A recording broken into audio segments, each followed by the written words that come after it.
जरनोश उम्र 60 साल होने ऊपर ही है। मजदूरी क्या करे भाई, कमाना वाले तो कोई भी नहीं गए, कोई भी नहीं है गई है। मेरे शक्ल बहल है रेलवे गोदाम दे हूँ 1 महीना हो गए। छोटी तो बाद में चौकीदारी छड़ देती, अगले ने कहने तू 13,000। मैं यार 13,000 नहीं, तुम इस तरह करो मेक पाइए जेड़े बैठे थे उन्होंने तुम दस दो, असी नहीं कर सकते।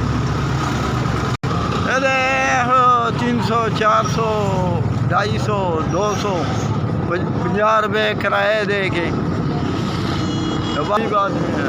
बिल्कुल कोई असर नहीं है कमाना का। जी है जिला बनाया बस है, गुजारा कर दे फिर दे टुटते बस, कोई असर नहीं है।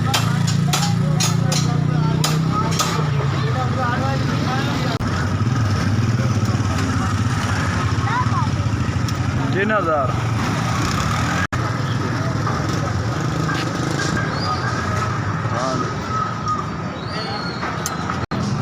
अल्लाह ताला सीधे है जिसने ये उनका जिन्होंने भेजे उन्होंने अल्लाह ताला तंदुरुस्ती देवे, खुश रहे।